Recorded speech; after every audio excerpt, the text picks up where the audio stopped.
Mais uma edição nesta quinta-feira, dia 6 de novembro de 2025. Minha gente, 6 de novembro. Passaram-se aí todos os santos, finados. Vem o 15 de novembro, a nossa proclamação da República. Que república é esta? Meu Deus do céu. Mas tudo bem. É a República Federativa do Brasil. Esse continente verde e amarelo, onde o desmando é absoluto. Aliás, hoje, né, Carta Constitucional, poderes. Quais são os poderes do país? Não, o STF. E, sim, mas quem lá no STF? Alexandre de Moraes. Ele manda no Brasil, manda em tudo. Tudo cai na sua mesa. Tudo é com ele. A caneta é dele. Agora, é um perigo, viu? É um perigo. Porque está indo longe demais. Vamos adiante, então, dizendo que temos aí a dupla Grenal, passando por uma situação extremamente ruim, o Internacional perdendo lá fora, 1-0, beliscando a zona do rebaixamento, e o Grêmio, no dia que comemora a aquisição, né, a autoridade sobre a sua arena, comete um vexame. Esse vexame, ele foi patrocinado pelo senhor Mano Menezes. É péssimo treinador. Um passarinho me contou que Renato Portaluppi está de malas prontas para voltar ao seu estado natal. Segundo essas informações, Mano Menezes deverá ser dispensado ao final do Brasileiro e Renato voltaria a comandar o elenco gremista. Eu diria para vocês o seguinte, que o Mano Menezes não entende nada de futebol, na minha modesta avaliação. Eu não sou um crítico qualificado, abalizado, isso aqui se trabalha com amadorismo, nos comentários, com o clubismo de cada um no nosso programa, historicamente, quem é colorado é colorado, quem é gremista é gremista. Por exemplo, o Mano Menezes era treinador do Grêmio quando o Grêmio estava lá disputando a Batalha dos Aflitos. Lembram? Bom, quando o Grêmio virou e conquistou a sua volta à elite do futebol brasileiro, o Grêmio estava liquidado. Quem foi... O Mano Menezes ali não tinha mais nada a ver com a equipe. Era o treinador. Quem comandou isso aí foi o Galato, defendendo um pênalti, e o Anderson, com seu malabarismo, né? Um artista do futebol, que fez aquela passarela e fez o gol. E o Grêmio voltou à elite. O Grêmio estava com 7, né? Quando o Anderson... O Grêmio com 7, sabe? Não, o Mano Menezes não tinha mais nada para ver. Eu estava lá com a delegação gremista, a convite de Paulo Odoni de Araújo Ribeiro e Paulo Pelaipe, os dois Paulos. Eu estava com a delegação, a convite, conselheiro do Grêmio, fui convidado e lá estava. Então, vamos acreditar essa volta ao Paulo Odoni. Paulo Odoni que abraçou o Grêmio, a presidência do Grêmio, com o Grêmio na segunda divisão, porque tem muita gente que foge. Tem uns que querem chegar só, né, dirigente só na hora boa, né, muita faixa já no peito, tá. Aí eu sou candidato. Eu quero ver quando pega o clube na hora do pavor. Paulo Odoni fez isso. Bom, ele é um consagrado. Ele é o pai da arena do Grêmio. Quem estabeleceu a arena do Grêmio chama-se Paulo Odoni de Araújo Ribeiro. Ninguém fala no Odoni, né? Como ele é conhecido no Grêmio, é o Odoni, presidente Odoni. O Odoni é o responsável pelo Grêmio ter uma arena, que é modelo internacional, né, no mundo. Ela é linda. Eu era do conselho na ocasião, quando se escolheu o local, Jaime Eduardo Machado também. O Jaime Eduardo Machado participou de vários cargos de alta expressão no clube. Mas eu quero dizer o seguinte, nós não tínhamos outra opção, a rigor, do que aquele local onde foi o Parque Humaitá. E realmente não é o melhor lugar, mais lindo. Eu tenho ideias, né? Fazer um paredão ali naquela vila, naquelas casas, não terminar, só um paredão bonito, vazado e tal, deixa lá os negócios, as casas do pessoal todo ali, só daria, né, um novo visual. Vamos ver se amanhã depois um vereador, um presidente da Câmara de Vereadores não passa na Câmara, não leva ao prefeito e isso possa, né, ser conquistado, quem duvida. Seria um ganho para todos, para aqueles moradores dali, do Parque Humaitá, como para o próprio Grêmio, leia-se a Arena do Grêmio. Dito isto, então, mais uma vez, quem ganhou a Batalha dos Aflitos chama-se Anderson e Galato, não Mano Menezes. Mano Menezes está com as balinhas prontas. O Grêmio não vai pagar os 3 salários que tem que pagar, 900, 900, 900, para mandar ele embora hoje. Então deixa escorrer isso aí, já está nessa pindaíba. Libertadores para o Grêmio já não tem praticamente chance, é remota. Né? E daí vai embora, vai com Deus e nunca mais volte ao Grêmio Porto Alegrense, Gêmeo Eduardo Machado. Eu estive, inclusive, no jantar comemorativo à vitória na Batalha dos Aflitos. Porque eu não fui na batalha com você, fiquei só como aflito aqui. Na batalha eu não estava. Mas eu lembro de ter conversado com o Mano, o Galato estava lá, e a maior atração lá era o Galato. E o outro rapaz, o Anderson, que fez aquele gol, o Grêmio estava com 7 jogadores naquela ocasião só. E é interessante, se falasse a questão do estádio, construído na administração do presidente Paulo Odoni, os passos que o Grêmio teve que fazer até chegar à Arena. O Internacional praticamente ganhou de graça Aquela área por um decreto do governador na ocasião, por um ato do governador Hildo Meneghetti, por isso que o Hildo Meneghetti é o patrono do Inter, e é o único patrono, porque o Grêmio agora tem 4 patronos. E deu um lingote de ouro para o né? Internacional, né? Porque é uma das áreas mais privilegiadas, mais caras de Porto Alegre. E aquilo ali foi feito, Jaime, quando ainda não havia o aterro. Uma área futura. Ele garantiu aquela área para o Internacional construiu e pôde, inclusive, negociar depois, com condomínio e tal, a área dos eucaliptos, que já era do Internacional. O Grêmio trocou a Baixada por uma área chamada Vila Caiu do Céu, que era tão ou menos estabilizada socialmente como essa área que está a Arena hoje. Vila Caiu do Céu, ali na Zenha. Eu me lembro, atrás do Olímpico. Ali na Zenha. Era uma zona cheia de manocas, cheia de chalés e tal, e o Grêmio foi para lá e tiveram que demolir aqueles chalés e tal, para construir o Olímpico. E o Olímpico foi construído na base da tômbola, do sorteio. Eu me lembro até do slogan, né? Seja dono do Grêmio. Né? Então, a pessoa colaborava com sorteios e tal. E o Grêmio muito se deve ao Olímpico ali, ao querido presidente também, Hélio Dourado. Construiu com recursos próprios, de posteriormente. Isso foi o Saturnino Vanzelotti nessa ocasião. Sim, Saturnino Vanzelotti. Em 51, 52, 53. Sim, o fechamento, o anel, tudo aquilo. O último jogo da Baixada foi em 1954. Em 55, o Grêmio já estava no Olímpico. Inclusive, estava lá na inauguração do Olímpico. Não na inauguração da Baixada, porque foi lá em 1900. Mas na do Olímpico eu estava. Mas então, só para concluir.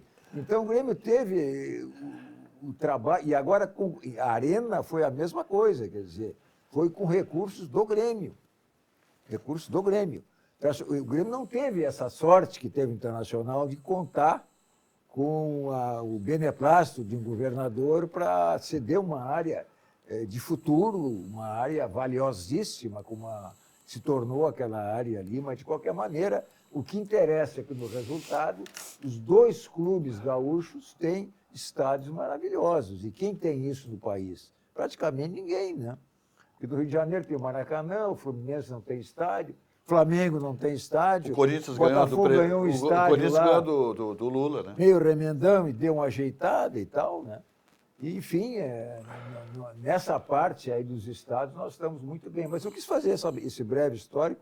Você mencionou a questão da Arena, de fato, foi um êxito da administração do Dr. Paulo Odoni, contando, evidentemente, com a contribuição lá de todos os gremistas para que aquilo ali se realizasse. E o nó que aconteceu, teve agora o desate com a participação do nosso mecenas da Marquespan, o Marcelo Marques. Muito bem.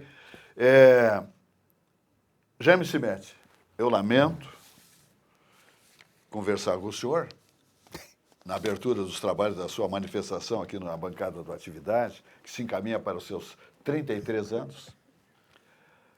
O que eu ouvi hoje nesse programa da Rádio Gaúcha, o Sala de Redação, em relação à direção do Esporte Clube Internacional, olha, eu vou dizer uma coisa, é triste. É triste. Foi dito tudo e mais um pouco a respeito do senhor Alessandro Barcelos.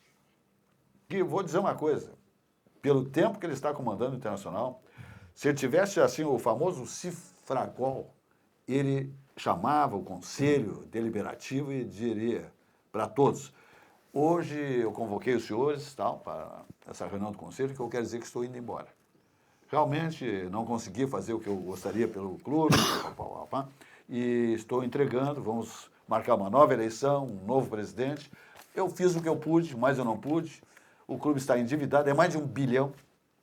O que o Adroaldo Guerra Filho disse, olha aqui, e o senhor Vaguinha, que é um comentarista colorado. Olha aqui, é triste, não vou dizer que é vergonhoso, é triste. E antes desses comentários, eles comentaram o jogo de ontem e o time do Inter. Eu acho aí que tem que puxar a coisa ainda. O presidente lá está mais ou menos 8 anos entre vice-presidência e presidente. Ele tem 8 anos lá no Inter e a única coisa que ele ganhou foi o gauchão. E ele convocou os ex-presidentes para ir ajudar lá. O Fernando Carvalho ficou 1 hora ou 2 lá e disse que não participava. Então, esse é o clima que se tem lá. Eu acho que realmente talvez o melhor se ele pedir pelo menos uma licença ou se afastar, porque é uma situação, uma dívida de 1 bilhão. Ano passado gastaram 100 milhões para comprar jogadores e a equipe terminou, né, gente? Com dinheiro que eles achavam que iam receber lá adiante. A equipe está muito mal e eu acho que houve um erro que é muito comum, que infelizmente se repete. Naquele momento do campeonato, não era para ter mandado o Roger embora. Não era o momento adequado. Criticaram violentamente não era o atual momento treinador. Adequado. E o Roger, apesar de tudo, se a gente for comparar o Inter de agora com o Inter do Roger, o Inter do Roger era melhor. Não tem dúvida nenhuma. Além do mais, o que acontece com o Inter parece um desastre de avião. São várias questões aí. Em primeiro lugar, a questão de administração, que já vem aí muitos anos. Segundo lugar, dívida. Terceiro lugar, contratações. Contrataram o Ener Valencia por 3 anos. Ele fez pouquíssimos gols, e, graças a Deus saiu. Agora tem o Borré com um contrato até 2028.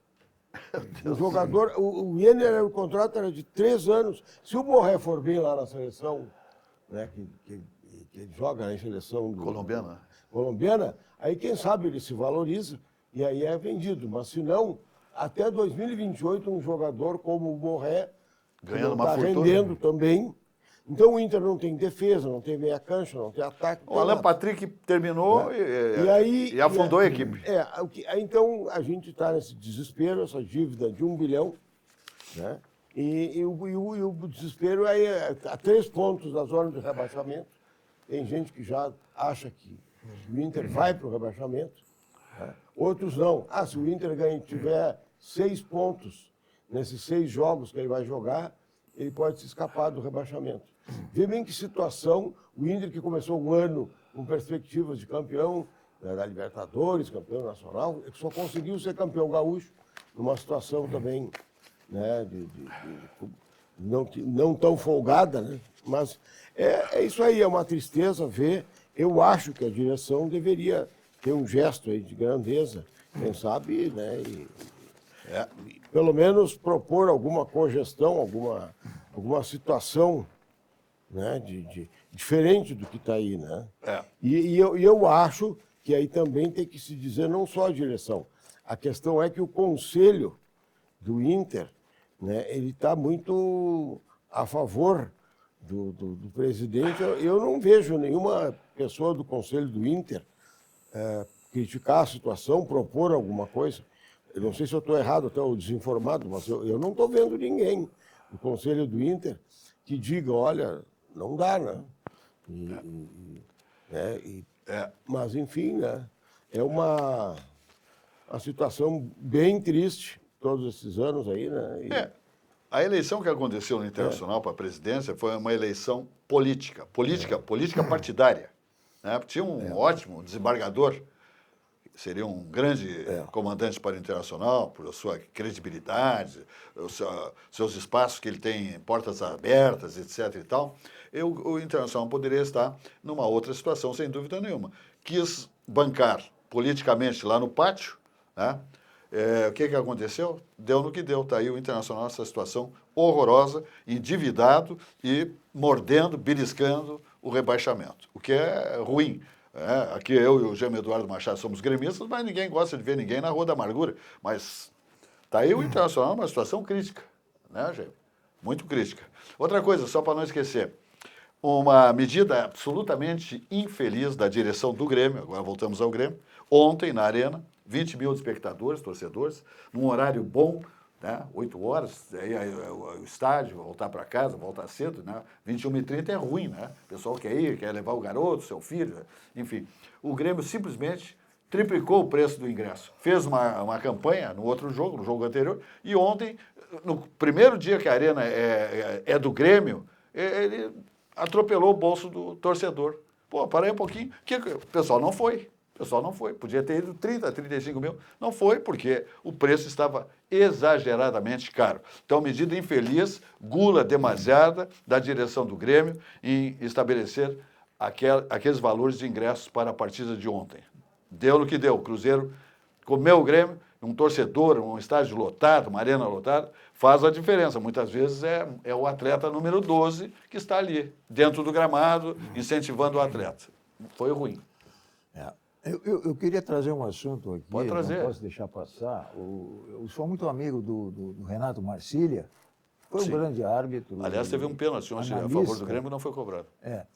E eu até trouxe aqui para o programa, faz uns 4, 5 meses, a discussão que havia na Europa em torno da questão do impedimento, os critérios para marcar o impedimento. Hoje, a pontinha da unha naquela linha imaginária traçada na ponta do defensor, se tiver o atacante com a pontinha da unha ali, é impedimento. É um absurdo isso. Isso aí é um tecnicismo. Não tem como mensurar isso. Não, agora é o seguinte. Me disse ele hoje, me mandou um WhatsApp, gentilmente, informando que a FIFA vai adotar, a partir do encaminhamento de uma lei chamada, não é Magnitsky, é Lei Arsène Wenger.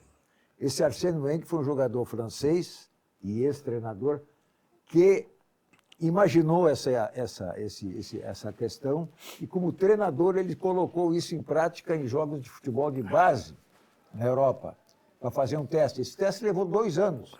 Então, simplesmente vai inverter o sistema. É preciso que o jogador, atacante, esteja totalmente fora daquela linha. Inverte. Ao invés de uma pontinha é impedimento, tem que estar totalmente fora. De modo que vai aumentar o número de golos e o que interessa no futebol são os golos.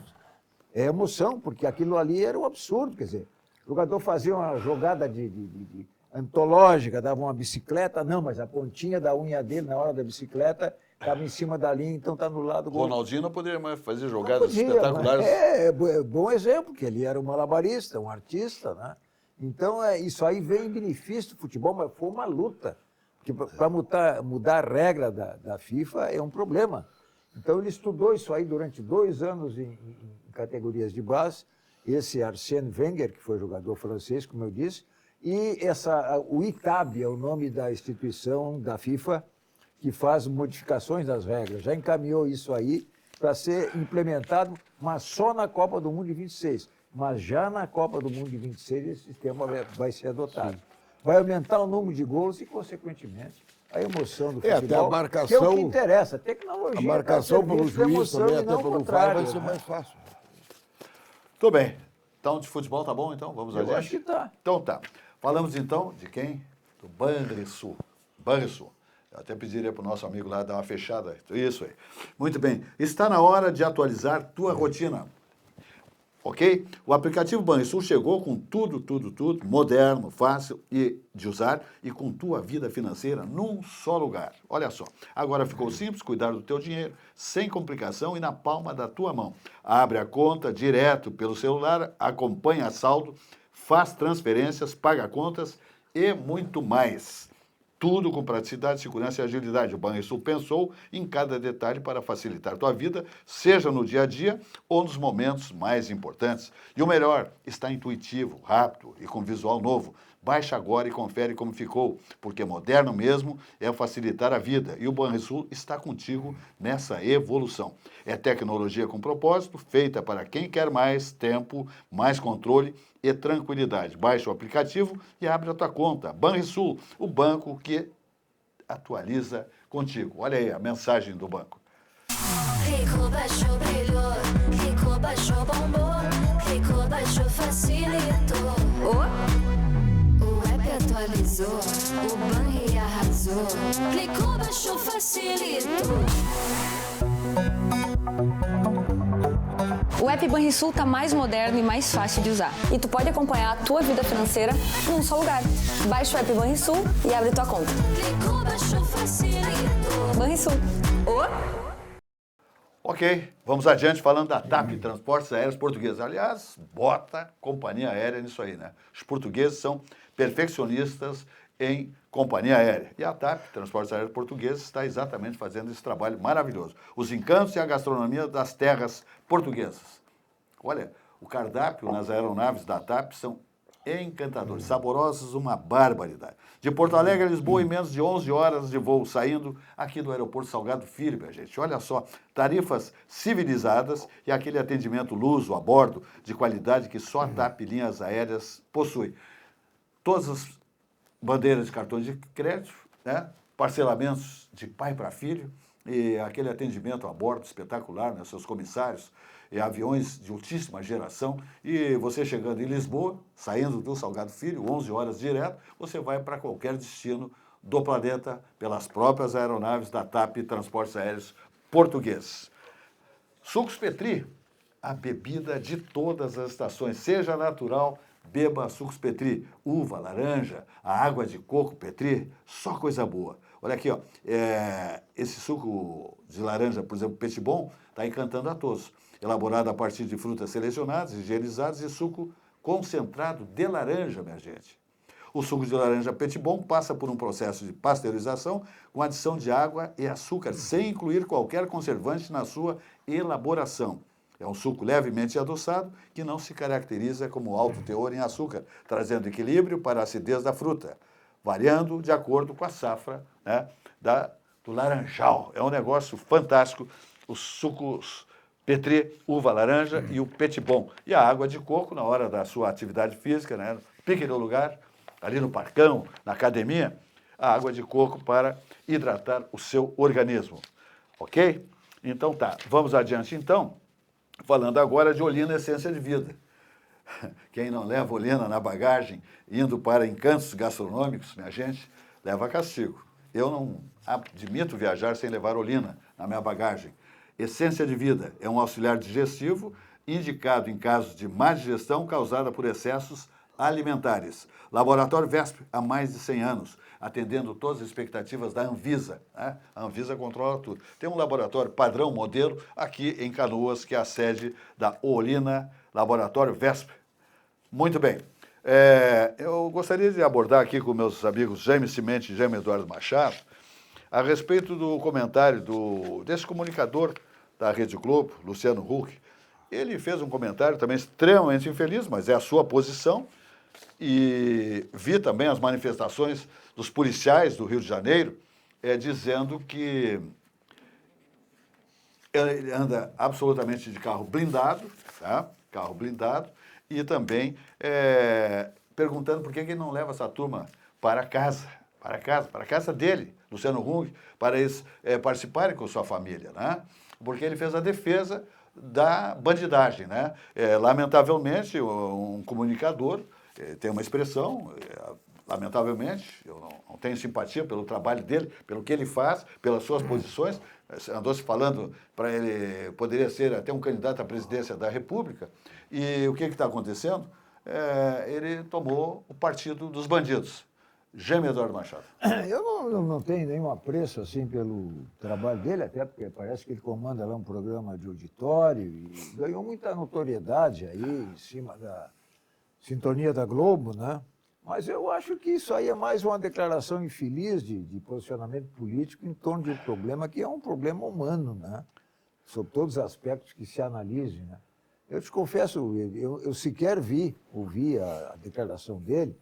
Mas imagino que tenha sido uma declaração pouco feliz daquelas que estão preocupados mais com rotular aquilo lá como matança e deixar de lado o aspecto social que está envolvido nisso.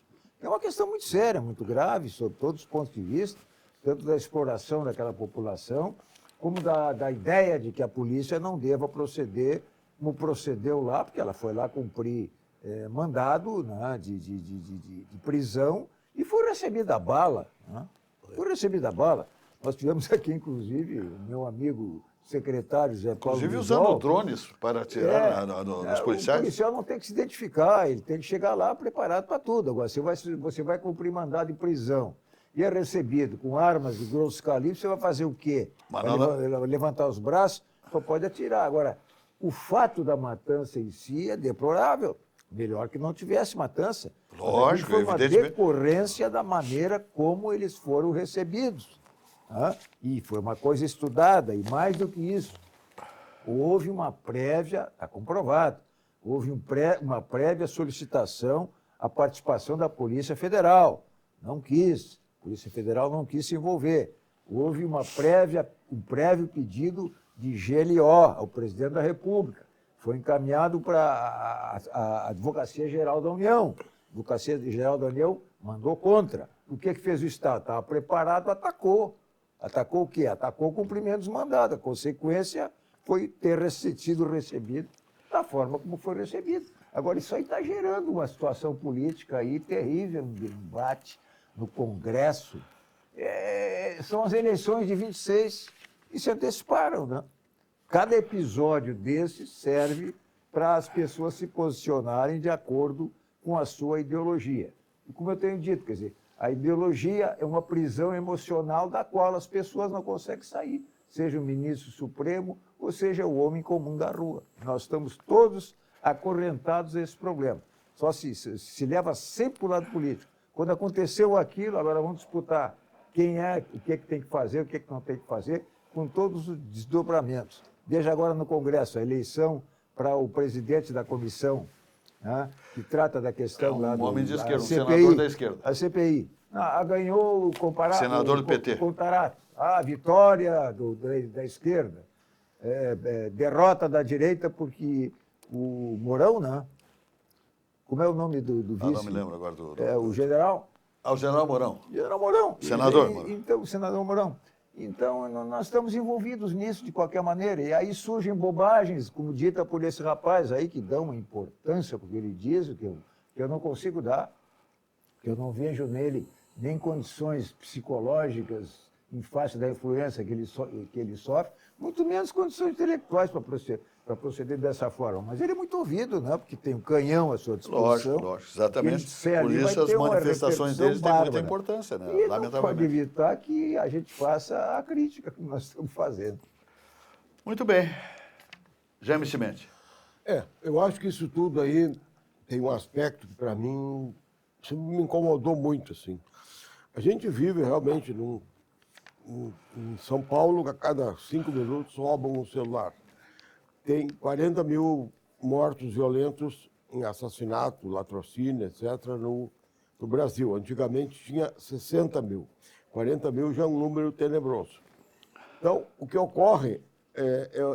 Agora, o que eu fico estarrecido...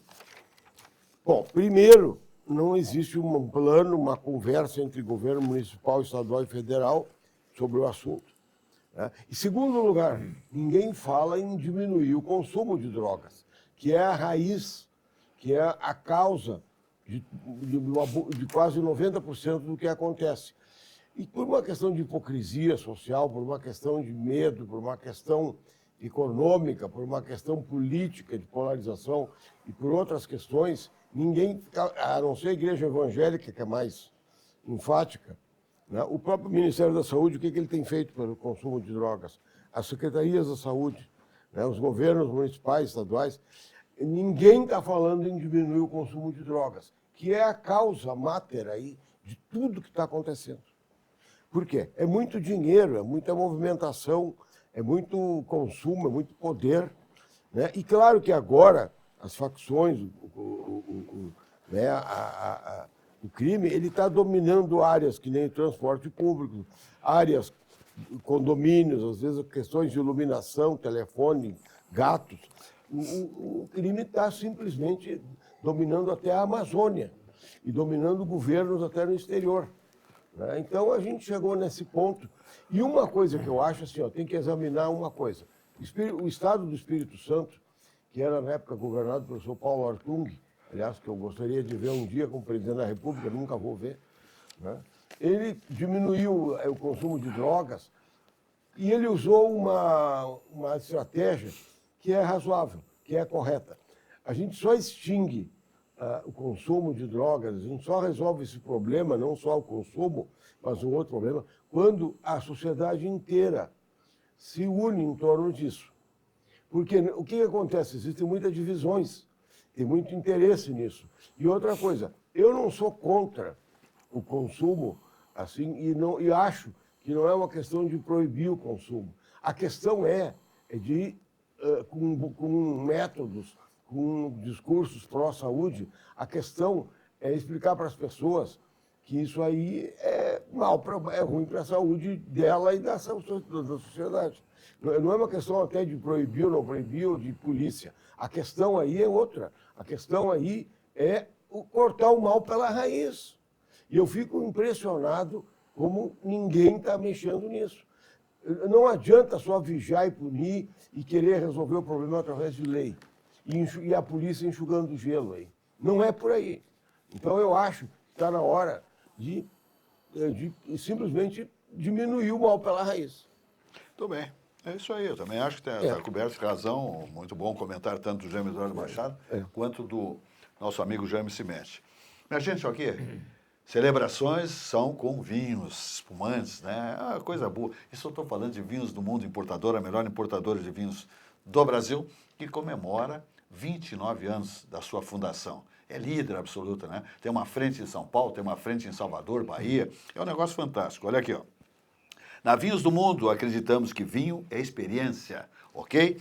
É memória, é celebração. Há 29 anos compartilhamos isso com você. Uma trajetória feita de confiança, amizade e taças cheias de significado. Conheça as nossas lojas e viva o melhor do mundo dos vinhos. Alameda Alípio César, 203, Avenida Cristóvão Colombo, 1493, Avenida Getúlio Vargas, 1135, se beber, não dirija, venda proibida para menores de 18 anos. Minha gente, chegando aí as festas de fim de ano, pessoal já preparando bagagem para ir para a praia, né? Seus condomínios, suas casas, seus apartamentos. Então vamos fazer o estoque para o final de ano, né, minha gente? É espumantes. E outra coisa, vai encarecer o vidro, o imposto e o próprio produto, tá ok? Então faz o teu estoque agora, de espumantes, vinhos, enfim, tudo que você queira levar para a praia ou para as festas de fim de ano ou para o seu dia a dia, receber seus amigos, seus convidados, eventos, festas, casamentos, bodas, 15 anos. Então, Vinhos do Mundo Importadora. Paga no cartãozinho de crédito, coisa mais linda e o melhor preço da concorrência, Vinhos do Mundo Importadora. A melhor importadora de vinhos do Brasil. Então tá, a Algair Engenharia está aí bombando, né, com exatamente o Vila Portal, um condomínio exclusivo, é o Vila Portal, é um negócio fantástico, o Vila Portal. Quando se fala em Algair Engenharia, já se sabe que é obra de primeira grandeza, né, é perfeccionista a empresa. Novo empreendimento da Algair Incorporações, o Vila Portal, um condomínio exclusivo, no coração da Zona Sul, 18 casas com arquitetônico invejável. Assista a mensagem, olha que são 18 casas, que você vê todo o Guaíba lá de cima, está compreendendo? A Vila Conceição, é infinita aquela vista, né? Pega aquela vegetação que desce para a Pedra Redonda e daí você chega no estuário do Guaíba ou no Lago Guaíba, tá bom? Dá uma olhada aí.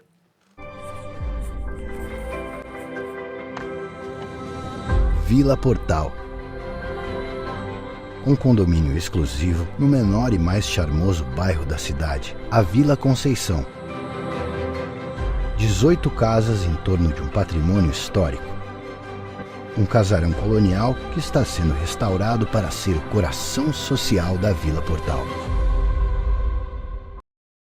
Só coisa boa, né, minha gente? Vila Portal, Algair Engenharia já diz tudo, né? Vamos falar um pouquinho do Sicredi? Olha aqui, minha gente, na Sicredi Origens, te liga. Investir é mais do que aplicar, é crescer com segurança, propósito e orientação personalizada. Aqui você encontra opções de renda fixa, previdência, fundos e renda variável, com atendimento próximo e especializado. Invista com quem entende seus objetivos e caminha junto com você em cada conquista. A vida é feita de fases, seus investimentos também. Na Sicredi Origens, você sempre tem com quem contar. Olha a mensagem da Sicredi Origens. Investir com Sicredi é ter planejamento financeiro para a vida inteira. É ter um portfólio de produtos com diversas oportunidades para cada momento. É ter a segurança que precisa para ver seus investimentos evoluírem com você. É ter sempre um especialista próximo que entende cada um dos seus objetivos. Investir com Sicredi ao longo da vida é ter com quem contar.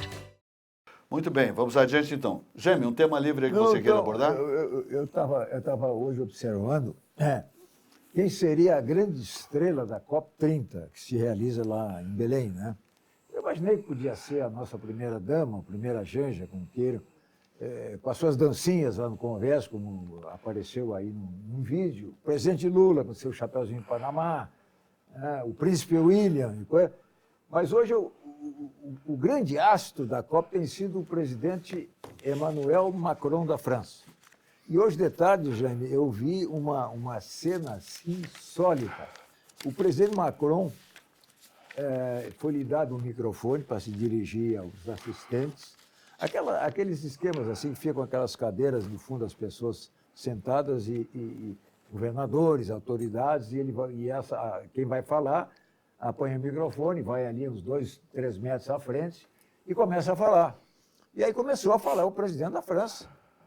E aí se levanta lá um governador de um estado lá do Nordeste, do Norte ou do Nordeste, não sei exatamente, de Rondônia, uma coisa assim, e simplesmente bate no ombro do presidente Macron, que estava com o microfone, ele se assustou, olhou, e disse assim, desculpe, interromper o protocolo, quebrar o protocolo, e o Macron ficou atônito, porque ele não estava entendendo o que ele estava dizendo. E ele tomou o microfone da mão do Macron para dizer, tem alguém aí que possa fazer uma tradução, porque ninguém vai entender nada do que ele vai dizer. E o Macron ali, não entendia nada nem do que o cara estava dizendo, né? Mas foi um constrangimento dele, porque não é para ser o presidente da França, sabe que a França é cheia de etiquetas, né, de tradições, né? O país do savoir-faire, quer dizer, aquilo ali causou um impacto enorme. Claro que num clima de descontração é aceitável. Agora, num clima assim de cerimonial, né, de um presidente de um outro país, eu repito, de um país que não é melhor que qualquer um, né, do ponto de vista de uma nação. Mas tem tradições de etiqueta e ele ficou surpreso, ficou atônito, né? É preciso ter uma certa liturgia em determinadas ocasiões e aquilo internacionalmente deve ter pegado muito mal, porque isso aí, hoje em dia, qualquer imagem, ela circula o mundo inteiro, né? Então ficou aquela do Macron. E o Macron, como eu disse, também é a principal atração, porque a mulherada está em cima, né? Tem vários vídeos aí com a turma gritando lá quando ele passa e tal. É o grande astro, a grande atração da COP30 até agora é o presidente francês, que, aliás, veio solteiro, né? Muito bem. Fala, Gêmeo.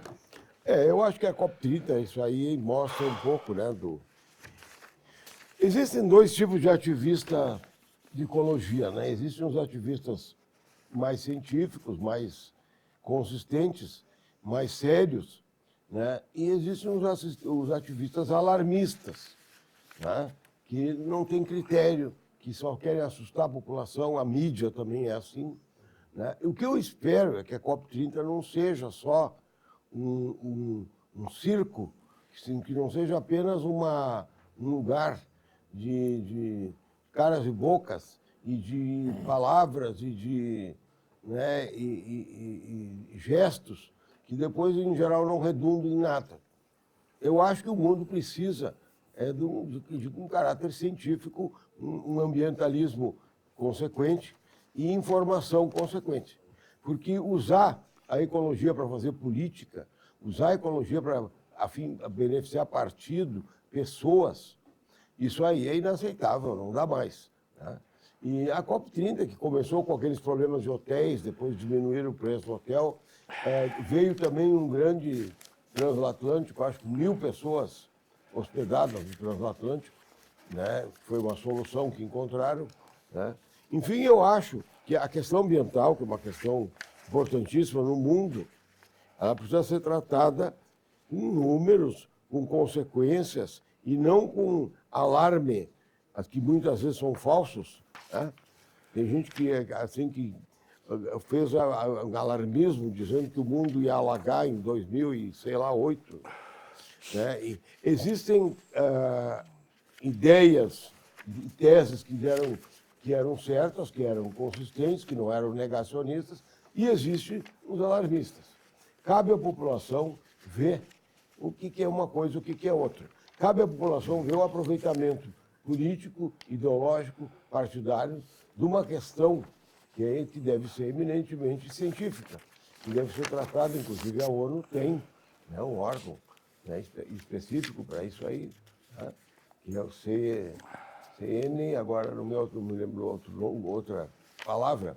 Então é isso, eu acho que a grande estrela da COP30, tomara que fosse alguma consequência, né, alguma coisa mais palpável aí, né, do que simplesmente, né. E aí também foi decretada a GLO, né, em Belém, durante o período da COP30, né. E agora eu acredito que ela não vai assim ser suficiente para distrair a atenção para outras questões. E uma coisa que também eu acho que diminui um pouco, né, os Estados Unidos, né, mandaram funcionários para a COP30, mas não veio nenhuma pessoa de realmente alto escalão, o presidente, ou o secretário de Estado, né, e simplesmente vieram outros funcionários. Né. Então, eu penso isso. Há mais ou menos 50 anos atrás, o professor Lutzenberger aqui no Estado começou, né, escreveu um livro, né, e depois foi ministro do Collor na área. Né. Então é isso, né, eu acho que vamos esperar ecologia e tratamento de desastre ambiental de uma maneira consequente, séria, de uma maneira assim, com números, com dados, com ciência, e não com show, com jornalismo, né? Ou com assim, o sensacionalismo. É isso. Falasse em GLO, quando o governador do Rio de Janeiro pediu a GLO para... Foi negado. Né? Foi negado a pretexto que não cabia mais. O presidente disse, não cabe mais GLO, a intervenção do Exército, para qualquer tipo de problema, tem a Polícia Federal, até porque a Polícia Federal agora é polícia de governo, não é mais polícia de Estado, como foi concebido na Constituição, é polícia de governo, como foi na sua criação na ditadura de 64. A Polícia Federal foi criada como polícia de governo em 64, depois, em 88, adquiriu o status de polícia de Estado. E agora retornou. Retornou porque, inclusive, a guarda pessoal do presidente não é mais do Exército. A guarda pessoal do presidente é feita atualmente pela Polícia Federal, que se negou a atuar na questão lá da Penha e foi negado também o pedido de GLO pelo próprio presidente da República, com base no parecer da AGU. E agora a GLO lá, porque é uma questão externa, que aparece no mundo inteiro, então precisa ter segurança absoluta. Eu acho que isso aí tem que ser bem pensado, porque essa GLO, que está na Constituição, é para ser aplicada em situações em que ela é necessária. Né? Nem acho que tenha sido necessária lá em Belém, em todo caso. Muito bem, vamos falar do Zafre, Grupo Zafre, né, que comemora esse ano 90 anos. Né? É uma história linda, maravilhosa, né, de um grupo que é padrão internacional. Os supermercados, quem viaja e vai visitando os supermercados, cada vez entende, né, se conscientiza que o Grupo Zafre aqui oferece o que há de melhor para os seus clientes, que é um padrão de supermercado. Preços, localização de lojas, segurança para os clientes, estacionamentos, né, preços civilizados, mix de produtos, só coisa boa. Por isso que se diz que economizar é comprar bem. Grupo Zafre, dá uma olhada aí na mensagem. Uhul. Todo mundo tem um jeito de fazer churrasco. Tem quem salga antes e quem salga depois. Faz no espeto ou na grelha, com aperitivos ou direto ao ponto. E tem o Nestor. Aí, vizinho! Dia bonito para um churrasco, né? Chega aí, Nestor. Aí sim. Esse cheiro tá bom, hein? Seja qual for o seu jeito, tem sempre um Zafari para você. Salzinho aqui, ó. Salzinho, pronto. Vai sim. Zafari, economizar é comprar bem. Dessa vez tá bem do meu jeito.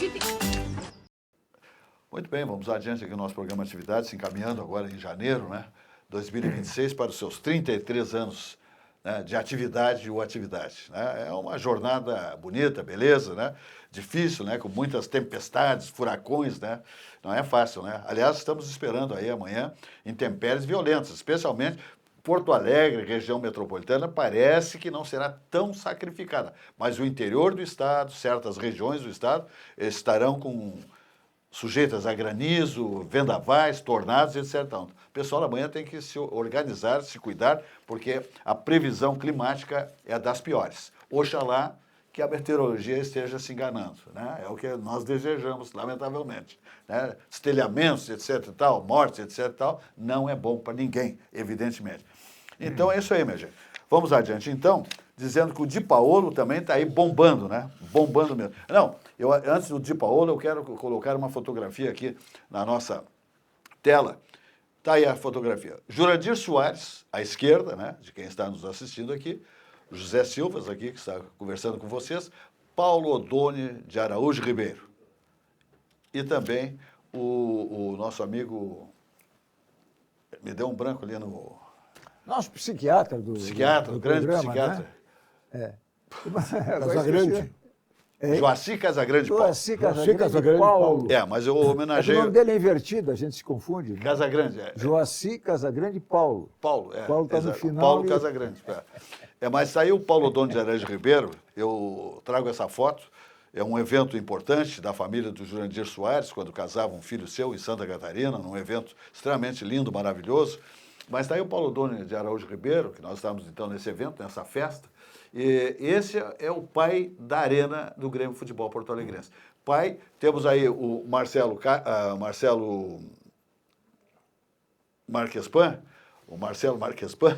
e o Paulo Odone de Araújo Ribeiro, que foi aquele que estabeleceu. Eu vou estabelecer aqui no Grêmio uma nova praça esportiva padrão mundial. E aí surgiu a nossa grande arena, maravilhosa, linda, espetacular. Olha, é de uma dimensão em toda a sua estrutura espetacular. É um negócio fantástico. Quem não conhece a arena, porque é colorado, ou porque é de outro jeito, ou não frequenta praças esportivas, porque não vai a campo, etc., assiste pela televisão, vale a pena um dia fazer um tour na arena, vale a pena porque é linda demais. Ou eu estou mentindo, Jaime? Eu não fui convidado para a festa, mas me solidarizo com os convivas. Né?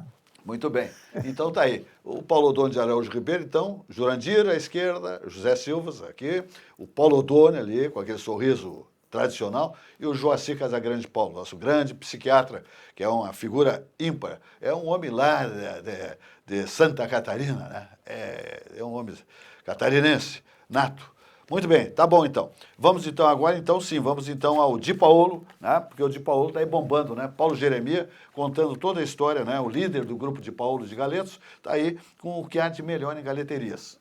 Ele entrou em São Paulo, minha gente, acabou. A comunidade paulista abraçou o Di Paolo, se encantou com esse galeto espetacular. Então, visite a rede Di Paolo de Galetos, tá? Que tem unidades no interior do estado, na nossa Serra, Porto Alegre, Foz do Iguaçu, está chegando, vai a Brasília agora também. Então, é um negócio fantástico o que está fazendo aí o Paulo Jeremia, que eu digo que é um visionário, né? Porque estabelecer um grupo de galetos não é uma tarefa fácil. Tem que ter sabor, qualidade, lojas espetaculares. Começa aqui, por exemplo, do Boulevard Laçador, onde tem o Expresso de Paolo e também a sequência de Paolo. Tem na Protásio Alves, tem no Barra Shopping Sul, tem o Expresso, tem, né, a sequência, só coisa boa. O melhor da culinária típica da Serra Gaúcha você encontra onde? No Di Paolo. É uma comida saborosa com essência artesanal. São todos preparados com amor, temperos frescos e seguindo as receitas da nona. São pratos saborosos que são uma volta às origens, toque caseiro para recriar experiências ao redor da mesa farta. Prove a sequência de Galeta ao Primo Canto, em toda a rede de Paulo. Muito bem. Jaime Eduardo Machado, temos aqui mais... Olha aqui. Nos aproximamos, temos 5 minutos de Eu programa. estava pensando, quer dizer, a cada episódio político, policial, os ministros do Supremo Tribunal Federal não têm o menor pudor, né, em levantar a suspeita de parte dos jurisdicionados quanto à sua posição. Havia no TSE um processo que rolava desde as eleições de 2022 contra o Cláudio Castro. Estava lá o processo parado, porque tem centenas de processos envolvendo pedido de abuso de poder econômico, e uso enfim, coisas que são normais numa eleição política, até porque não existe uma medida exata do que é abuso de poder econômico e o que não é. O processo estava quieto. Bastou surgir o episódio da Penha e a ministra Carmen Lúcia desengavetou o processo. Não só desengavetou, como deu sinais de que ia votar, que ela é presidente, ela vai votar por último. Deu sinais de que ia votar pela cassação do mandato de alguém que já está eleito há 3 anos e trouxe o processo novamente a julgamento, ela é presidente do TSE, e a relatora Isabel Galotti, fazendo coro à posição da ministra, adiantada já, ninguém poderia saber qual é o voto da ministra, mas ela adiantou isso aí. Por isso que eu digo que não tem nenhum pudor em fazer levantar a suspeita. Não estou dizendo que é suspeita, que é levanto a suspeita com atos como esse. E a Galotti, o que ela fez? Ela condenou a perda do mandato e aplicou uma multa de 100 UFIR, são mais ou menos R$400 mil, né? De modo que agora, felizmente eu digo, para que o assunto não fique só na política, um outro ministro que votou a seguir pediu vista. Sentou em cima, porque é inoportuno isso aí, né? Isso aí evidencia uma preocupação política de um tribunal que não tem que ser político. É um tribunal superior eleitoral, tem que ser menos político até do que o outro para mostrar imparcialidade. Mas, como eu disse, não tem o menor pudor em que se levante suspeita quanto à politização ou parcialização de um órgão importante, como é um tribunal superior que trata de eleições. Está lá o processo para ser julgado agora. Perfeito. Ô, Jaime, tu tens 1 minuto para mostrar os livros. 1 minuto, rápido. Vire essa folha do livro e não se esqueça de mim. Isso aqui é uma frase. Tá bom, tá uma frase de uma canção, é uma história da Clara Corleone, uma escritora que está assim, nos últimos anos aí brilhando na literatura, sobre um casal, né? E que durante 20 anos foi e voltou, e os leitores vão ter o prazer de ver como é que ficou depois a situação, porque eu não vou dar spoiler. Editora LP. O segundo livro é Bartleby e as ruas de Bartleby e eu, do Gay Talese, que é um dos maiores jornalistas mundiais, criador do novo jornalismo, fala muito de Nova York, das pessoas comuns, pessoa maravilhosa, né? E 93 anos ainda ativa, né? Um jornalista que realmente mescla literatura com jornalismo ótimo. E um último livro que está fazendo muito sucesso aqui, que é o Coisa de Rico, a vida dos endinheirados brasileiros, né? Do Michel Alcoforato, e ele toca num assunto que as pessoas adoram, né? É a vida dos ricos no Brasil. Sempre curiosa. O que eles consomem, com quem que eles andam. Os hobbies. E o que ele pode mostrar aqui de mais interessante é o seguinte, os ricos, eles não estão muito interessados em quadro, em livro, em música, em cultura e essas coisas. Eles querem, aqui no fundo, os códigos e coisas para ingressar na sociedade, no poder, né, no status. Perfeito. Minha gente, sempre após o programa Atividade, segundas, né, durante a semana, temos aí o comentário de Alexandre Garcia. Terminou o programa Atividade, em seguida o comentário do Alexandre Garcia, imperdível, tá? Estamos aqui na RS Play, 524, Claro Net, né? RS Play TV, é um canal moderno, absolutamente muito bem elaborado, muito bem, a sua gestão é maravilhosa, a grade de programação de alta qualidade, só coisa boa aqui na RS Play TV, 524 da Clarinet. Então, depois do programa Atividade, em seguida, das 20 às 21 horas, é o nosso programa diariamente, tá bom? E aí, em seguida, terminou o programa, está chegando aí o Alexandre Garcia com seu comentário, que eu digo sempre que é imperdível. O programa vai embora, como acontece diariamente, e amanhã temos mais uma edição do nosso programa Atividade. Uma boa noite e até lá.